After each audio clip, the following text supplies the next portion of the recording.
अस्सलाम वालेकुम प्यारे स्टूडेंट्स, मैं हूं Safdar Hussain from Punjab inter college of sciences विजयवाला।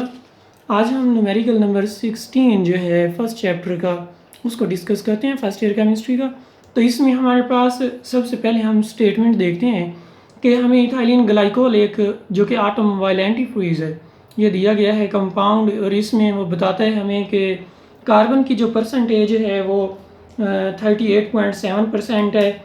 इसी तरह हाइड्रोजन की जो परसेंटेज है वो है 9.7%, ऑक्सीजन की परसेंटेज 51.6% है, और इसका मोलर मास जो है वो भी हमें बताया गया है कि 62.1 ग्राम पर मोल है। हमने जो फाइंड आउट करना है वो इसका एम्पिरिकल फार्मूला फाइंड आउट करना है इथाइलिन ग्लाइकोल का। तो आइए स्टूडेंट्स हम इसकी जाने मूव करते हैं।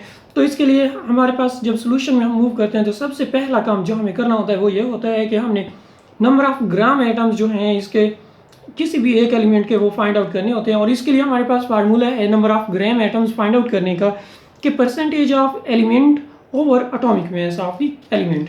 तो हम इसको परफॉर्म करते हैं आगे नेक्स्ट, जिसमें हमारे पास सबसे पहले हम परसेंटेज ऑफ कार्बन जो है उसको फाइंड आउट करते हैं कि परसेंटेज ऑफ कार्बन जो है ये फाइंड आउट करने के लिए हम क्या करेंगे, सबसे पहले number of gram atoms of find out number of gram atoms of carbon. तो इसके लिए हम परसेंटेज ऑफ कार्बन लिखेंगे, उसको डिवाइड करेंगे इसके मोलर मास पे। तो हमें जो इसकी परसेंटेज गिवन है वो है हमारे पास यहाँ पर 38.7%।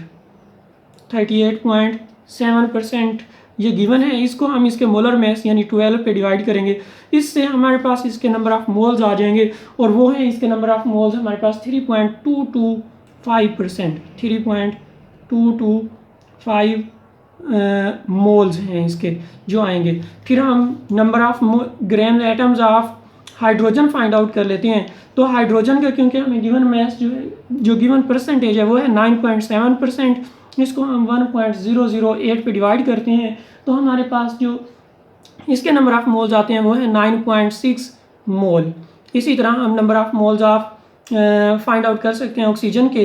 तो ऑक्सीजन के लिए हमारे पास यहाँ जो नंबर ऑफ मोल्स दिए गए हैं वो है परसेंटेज दी गई है वो है 51.6%। डिवाइड करेंगे इसको ऑक्सीजन के मोलर में 16 पर, तो इससे हमारे पास 3.225 मोल आ जाएंगे इसके भी।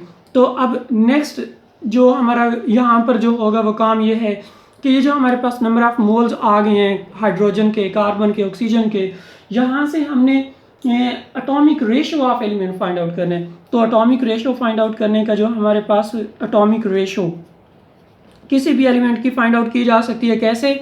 हम उसके जो नंबर ऑफ ग्राम एटम्स हैं मीन के नंबर ऑफ मोल्स जो होंगे उसको डिवाइड करेंगे स्मॉलेस्ट नंबर पर। ठीक है, नंबर ऑफ मोल्स उनको डिवाइड करेंगे स्मॉलेस्ट वन पे, स्मॉलेस्ट जो इनमें से वैल्यू होगी उस पर।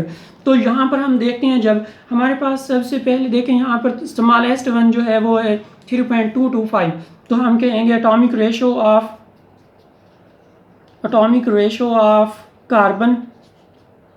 कार्बन वो हमारे पास बराबर हो जाएगी 3.225 डिवाइडेड बाय 3.225, क्योंकि स्मॉलेस्ट भी 3.225 है तो इससे हमारे पास रेशो 1 आ जाएगी। सेम इसी तरह से हम atomic ratio of hydrogen find out करेंगे, उसके लिए हमारे पास वैल्यू है 9.6, डिवाइड करेंगे इसको हम 3.225 पर तो हमारे पास वैल्यू आ जाती है वो है 3। इसी तरह से हमारे पास जब atomic ratio of oxygen find out करेंगे तो वो है हमारे पास 3.225, डिवाइड भी इसको 3.225 पर करेंगे, स्मॉलेस्ट वन है तो इससे 1 आ जाएगी।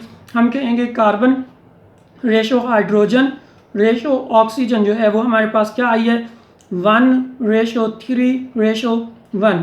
तो एम्पिरिकल फार्मूला जो होगा वो हमारे पास बराबर हो जाएगा एम्पिरिकल फार्मूला जो है इथाइलिन ग्लाइकोल का वो हो जाएगा C के साथ 1 है नहीं मेंशन करेंगे, H के साथ 3 है, ऑक्सीजन के साथ 1 है ये भी मेंशन नहीं करेंगे। तो ये हमारे पास एम्पिरिकल फार्मूला आ जाएगा इथाइलिन ग्लाइकोल का। जी स्टूडेंट्स, हम मूव करते हैं आगे। क्वेश्चन नंबर 17 फर्स्ट चैप्टर का है, न्यूमेरिकल है। इस पर तो इसमें हमें सेरोटोनिन जो एक कंपाउंड है, बायोलॉजिकल कंपाउंड है, और जिसका काम जो होता है वो नर्व इम्पल्सिस को कंडक्ट करना होता है ब्रेन में, मसल्स में, स्पाइनल कॉर्ड में।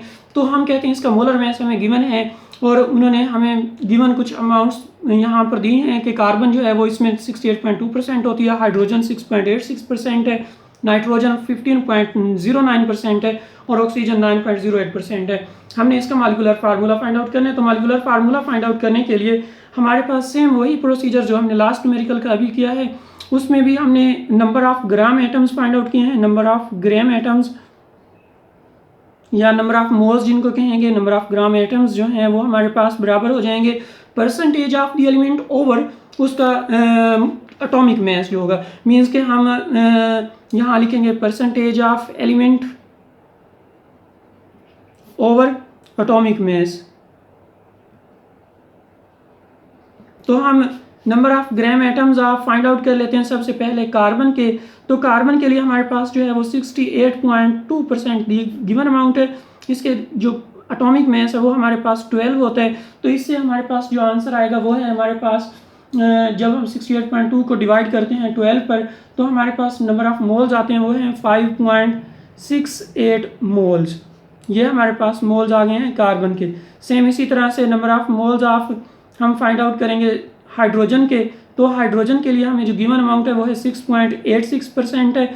डिवाइड करेंगे इसको 1.008 जो कि इसका एटॉमिक मास है, तो हमारे पास नंबर ऑफ मोल्स आ जाएंगे 6.80 मोल्स। ये हाइड्रोजन के आ गए हैं हमारे पास नंबर ऑफ मोल। सेम इसी तरह से हम फाइंड आउट करेंगे नाइट्रोजन के लिए। तो नाइट्रोजन के लिए हमारे पास गिवन परसेंटेज जो है वो 15.09% है। डिवाइड करेंगे इसको 14 पर, तो इससे हमारे पास 1.08 मोल आ जाती हैं। ठीक है, फिर हम फाइंड आउट करते हैं परसेंटेज या number of gram atoms of oxygen. तो वो हमारे पास यहाँ पर ऑक्सीजन के क्योंकि गिवन परसेंटेज है वो 9.08% है, इसको हम डिवाइड करेंगे 16 पर, तो हमारे पास जो वैल्यू आती है वो है 0.5675 मोल। ये हमारे पास नंबर ऑफ मोल्स आ गए हैं सब एलिमेंट्स के। अगला जो काम है वो हमने देखना यहाँ पर ये है कि हमने एटॉमिक रेशो फाइंड आउट करनी है। और एटॉमिक रेशो का हमारे पास जो फार्मूला है वो है कि हमने जो नंबर ऑफ मोल्स हैं उसको उस जो यहाँ पर गिवन लिस्ट में सबसे स्मॉलेस्ट वैल्यू है उस पर डिवाइड करना है। तो ये हम करते हैं आगे कि हमारे पास जो है वो सबसे पहले हम एटॉमिक रेशो फाइंड आउट करते हैं कार्बन की। एटॉमिक रेशो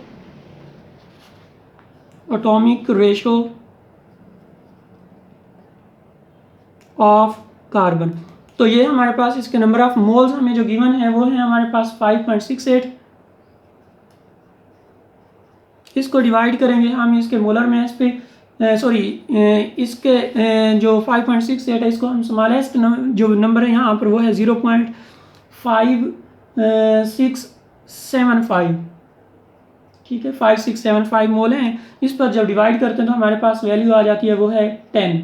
इसी तरह से एटॉमिक रेशो ऑफ हम फाइंड आउट करेंगे नंबर 2 पर हाइड्रोजन के लिए, जिसके लिए हमारे पास नंबर ऑफ मोल्स हैं वो हैं 6.8, और इसको भी इसी तरह स्मॉलेस्ट वैल्यू 0.5675 पे डिवाइड करते हैं तो इससे हमारे पास वैल्यू आ जाती है 12। सेम इसी तरह से हम एटॉमिक रेशो फाइंड आउट करेंगे नाइट्रोजन के लिए। तो नाइट्रोजन के हमारे पास मोल्स हैं 1.08, डिवाइड करेंगे 0.5675 पे तो हमारे पास वैल्यू आ जाएगी 2।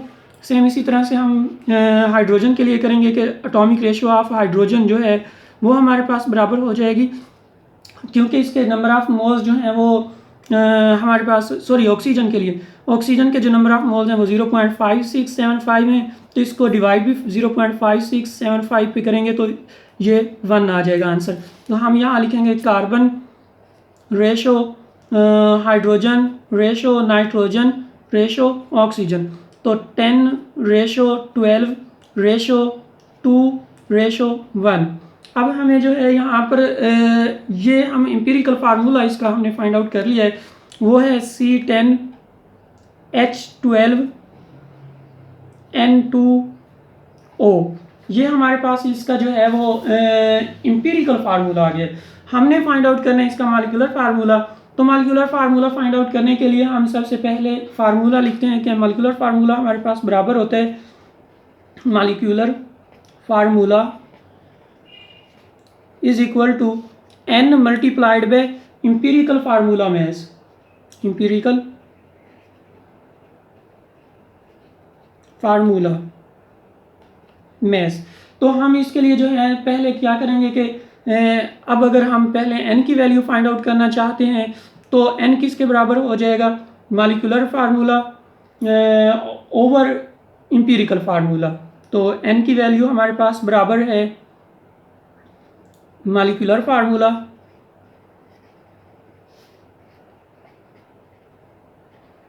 फार्मूला मैस बेसिकली होगा यहाँ पर ओवर इंपीरिकल फार्मूला मैस।